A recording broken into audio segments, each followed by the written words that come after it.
তো বন্ধুরা, আজকে আপনাদের সঙ্গে কোনো ফাজলামি করবো না। আজকে আপনাদের সঙ্গে কথা বলবো একটা জ্বলন্ত ইস্যু। আর আপনারাও তো জানেন, ইস্যু ছাড়া অর্থাৎ চাপ না দিলে ইস্যু হয় না, তেমনি ইস্যু ছাড়া কথা বের হয় না। তো আজকে আপনাদের সঙ্গে জ্বলন্ত ইস্যু আলোচনা করবো। সেই ইস্যুটা হচ্ছে পিপিপিপিপি মডেল।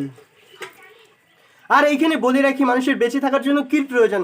একটা অন্ন, বস্ত্র, বাসস্থান, তারপর কি আছে স্বাস্থ্য আর শিক্ষা। এই স্বাস্থ্য আর শিক্ষা যদি কোনো একটা দেশের সরকারের হাতে না থেকে সেই দেশের যে প্রাইভেট সেক্টর অর্থাৎ বেসরকারি যে সংস্থাগুলি আছে তাদের হাতে যদি থাকে, তাহলে ভাবুন তো কী হবে। ভাবছেন তাহলে কতটা বড় একটা ভুল হয়ে যাবে। ভুল বলতে কি, যদি প্রাইভেট সেক্টরের হাতে থাকে তাহলে দেশের একটা বড় অংশের মানুষ সেই স্বাস্থ্য আর শিক্ষা যে পরিষেবাটা আছে সেটা গ্রহণ করতে পারবে না। কারণ বেসরকারি সংস্থা তাদের ইচ্ছা মতো সেই দাম, তাদের মূল্যটা চাইবে যে সেই ফ্যাসিলিটি পাওয়ার জন্য। দেশের অধিকাংশ মানুষ যদি এই স্বাস্থ্য আর শিক্ষা এই দুটা পরিষেবা পাওয়ার জন্য সেই মূল্যটা দিতে না পারে, বেসরকারি সংস্থার নির্ধারিত মূল্যটা দিতে না পারে, তাহলে কি হবে? দেশের মধ্যে অশিক্ষতার অর্থাৎ নিরক্ষতার হার বাড়বে। ধীরে ধীরে ব্যাপারটা হচ্ছে রোগ আর ব্যাধি থেকে মুক্তি পাবে না, রোগের সেই সুচিকিৎসা পাবে না, এটাই। এবার যদি আমাদের বাংলায় শিক্ষা ব্যবস্থার উপর পিপিপি মডেল চালু করা হয় অর্থাৎ বেসরকারিকরণ করা হয়, তাহলে একটা সুবিধা আর অসুবিধা সব জায়গায় থাকে। সেই ধরনের সুবিধা অসুবিধা এখানেও আছে। সেই সুবিধা আর অসুবিধাগুলি বলছি এবং সঙ্গে বলছি এই পিপিপি অর্থাৎ বেসরকারিকরণ করার জন্য যে খসড়াটাই তৈরি করেছে সেই খসড়ার কিছু তথ্য তো শুনুন। যে খসড়া অনুসারে কি, সরকারি স্কুলের পরিকাঠামোগুলি বেসরকারি সংস্থা ব্যবহার করতে পারবে, সঙ্গে সঙ্গে যে স্কুলের যে একটা বেতন সেটাও বেসরকারি সংস্থা ঠিক করবে। আর এক কথায় বলতে গেলে যে বেসরকারি স্কুলগুলি আছে সেই ধরনেরই স্কুল হবে, সঙ্গে সঙ্গে ওই সরকারি পরিকাঠামোটা যেটা আছে স্কুলের চত্বরটা, মাঠঘাট যা আছে সেটা ব্যবহার করতে পারবে। এখন আমি আপনাদের বলছি অ্যাডভান্টেজ ও ডিসঅ্যাডভান্টেজ অর্থাৎ সুবিধা আর অসুবিধা। এই যদি বেসরকারিকরণ হয় স্কুলে তাহলে কি অসুবিধা হতে পারে? প্রথমে সুবিধাটাই আলোচনা করি, কারণ এটাই সবার প্রয়োজন জানাটা। প্রথমত, রাজ্যের যে কোষাগার সেটা কখনো শূন্য হবে না। অর্থাৎ এতদিন শিক্ষা খাতে যে টাকাটা খরচ করতে হয়েছিল সেই টাকাটা আর খরচ করতে হবে না। উল্টো যদি সেটা বেসরকারি হয় সেখান থেকে ট্যাক্স নিতে পারে আর কি। ফলে রাজ্যের কোষাগার কখনো আর শূন্য হবে না। দ্বিতীয়ত, শিক্ষা খাতে আর খরচ করতে হবে না। যেমন মাস্টার, অনেক কিছু আছে না, শিক্ষা খাতে অনেক কিছু খরচ করতে হয়, সেটাও আর রাজ্যকে করতে হবে না, সেটা প্রাইভেট সেক্টর দেখে নেবে। ফলে রাজ্যের কোষাগার সুরক্ষিত থাকলো, আরও এদিকে আসতেও লাগলো। যাক, মজার চলে বলছি, একটু সিরিয়াসলি নেবেন। শিক্ষার যে পরিকাঠামো আছে সেটাও ভালো হবে। এক কথায় যে শিক্ষাক্ষেত্রে আছে না, আমূল পরিবর্তন আসবে। এবার আসি শিক্ষক নিয়োগ। শিক্ষক নিয়োগ বর্তমান তো জানেন রাজ্যের শিক্ষক নিয়োগ কেমন, আর শিক্ষক নিয়োগটা কিন্তু বেসরকারি সংস্থাই ঠিক করবে। যেহেতু শিক্ষা খাতে আর রাজ্যকে ভালো করে বেশি বেশি করে, ভালো করে তো না, বেশি বেশি করে খরচ করতে হচ্ছে না। ফলে রাজ্যের কোষাগার যেটা আছে সেটা সুরক্ষিত থাকছে। সুরক্ষিত থাকার ফলে পরবর্তীতে বিভিন্ন প্রকল্প চালু হতে পারে, সেটা আমাদের গর্বের বিষয়। বেসরকারিকরণের সুবিধা থাকবে আর অসুবিধা থাকবে না তা কখনো হয়। যে জায়গায় সুবিধা আছে সে জায়গায় অসুবিধা আছে, সেটা ভূগোলের পাতা হোক বা ইতিহাসের পাতা, সব জায়গায় সুবিধা আর অসুবিধা থাকে। সেরকম এখানেও অসুবিধা আছে। অসুবিধাটি কি? প্রথমটা হচ্ছে খরচ। যেহেতু এই স্কুলগুলি টোটাল স্কুলটা পরিচালনা করার জন্য আর সরকার কোনো পয়সা দিবে না, ফলে কি হবে? সেই বেসরকারি সংস্থাগুলি পয়সা কোথা থেকে পাবে? বেসরকারি তো আর নিজের পকেট থেকে দেবে না, না, তারা ব্যবসা করার জন্য আসবে, নিজের পকেট লস করার জন্য আসবে কি? This is a business. তখন কি করবে? সেই যে একটা স্কুলকে চালনা করার জন্য যে খরচটা, সেই খরচটা আমাদের মতো পাবলিকের কাছ থেকেই তুলবে। ফলে স্কুল ফি যদি প্রথম থেকে অর্থাৎ প্রথম মাসিক যে ফিটা আছে স্কুলের, সেটা যদি 100 টাকাও চালু করে, পরবর্তীতে এটা 1000 টাকা অথবা 2000 টাকাও হতে পারে। এবার এখানে যে মাসে মাসে স্কুল ফির একটা ব্যাপার, অর্থাৎ স্কুলে পড়াতে গেলে আমাকে মাসে মাসে 100 টাকা, 200 টাকা, 300 টাকা, ধীরে ধীরে তো বাড়বে না। প্রাইভেট সেক্টর তো আর অর্থাৎ বেসরকারি সংস্থা তো আর লস করার জন্য আসেনি। প্রথম থেকে 100 জিওর মতো 100 টাকা থেকে শুরু করবে, মাঝখানে সর্বশেষে 1000 টাকা, 2000 টাকা, 3000 টাকা শেখাবে। যেহেতু শিক্ষাটা বেসরকারি সংস্থার হাতেই থাকবে, সেহেতু তারা কি করতে পারে? তারা কি করতে পারে? নিজের পকেট থেকে তো শিক্ষার জন্য খরচ করবে না, তারা ব্যবসা করার জন্য আসছে, এখানে বিলিয়ে দেওয়ার জন্য না। তার জন্য তারা কি করবে? প্রথমে স্কুল ফি, অর্থাৎ স্কুল যে ফিটা আছে সেটা তো নেবে। 100 টাকা থেকে শুরু করবে, ধীরে ধীরে মান্থলি পড়ানোর জন্য 100 টাকা থেকে 200 টাকা, 300 টাকা, 400 টাকা।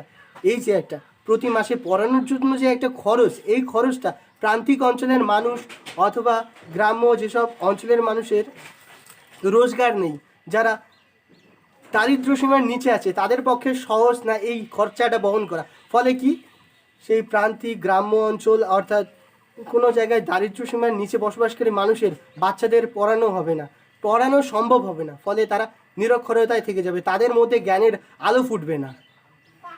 এবার আসি, একটা বাচ্চাকে পড়ানোর জন্য যে খরচটা প্রতি মাসে দিতে হয়, অর্থাৎ বহন করতে হবে, স্কুলকে দিতে হবে, সেই খরচটা ধীরে ধীরে বাড়বে। 100, 200, 300, 400 এরকম করে বাড়তে বাড়তে 2000 টাকা পর্যন্ত যেতে পারে, কারণ স্বাস্থ্য আর শিক্ষার প্রয়োজন। আপনি কি চাইবেন আপনার সন্তানকে শিক্ষাদান না করতে? আপনি কি চাইবেন যে আপনার সন্তান সরসরা ক খ কিছুই শিখুক না? এটা প্রয়োজন, কারণ শিক্ষাটা প্রয়োজন। এই প্রয়োজনীয়তার উপর ভিত্তি করে তারা এই চড়া দামটা বসাবে আমাদের উপর। This is business, business. আর এই রকম যদি হয় তাহলে হয়তো পরবর্তীতে কোনো চা শ্রমিকের বাচ্চা চা শ্রমিকই হবে, তারা কখনো শিক্ষার আলো দেখতে পারবে না বা শিক্ষাকে কাজে লাগাতে পারবে না। পরবর্তী আরও তো অনেক আছে, শুধু চা শ্রমিক না, যে নিম্নবিত্ত ফ্যামিলি, যার সঙ্গে সঙ্গে যারা দারিদ্র্য সীমার নিচে আছে, তাদের কি অবস্থা হবে? হয়তো পরবর্তীতে 15-20 বছর পরে আমাদের শুরু করতে হবে আবার নিরক্ষরতা দূরীকরণ অভিযান, আবার চালু করতে হবে কি সর্বশিক্ষা অভিযান। এটাই আর কি।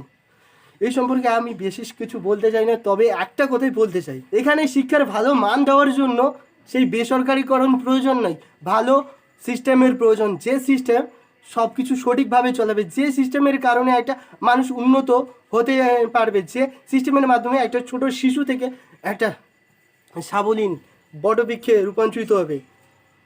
এখানে স্কিল ডেভেলপমেন্টও হতে পারে। আর আজকে যেখানেই যাক না কেন, যেখানে প্রাইভেট সেক্টরে যাক না কেন, সেখানে যাচাই করে আপনার কোয়ালিটি কী, আপনার এক্সপিরিয়েন্স কী, আপনার স্কিল ডেভেলপমেন্টে কিছু দক্ষতা আছে কি, এগুলোই।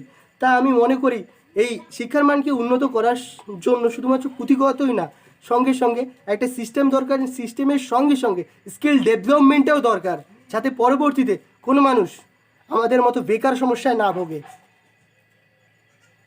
আর এই বেসরকারিকরণের চক্রে পড়ে হয়তো ভবিষ্যতে কিছু শিশু, বর্তমানের কিছু শিশু প্রান্তিক অঞ্চলের যে ছোট ছোট শিশুগুলি আছে, প্রান্তিক দারিদ্র্য সীমার নিচে যারা বসবাস করে, তাদের আর গরিব যারা আছে, তারা হয়তো সেই শিক্ষার আলোয় দেখতে পারবে না।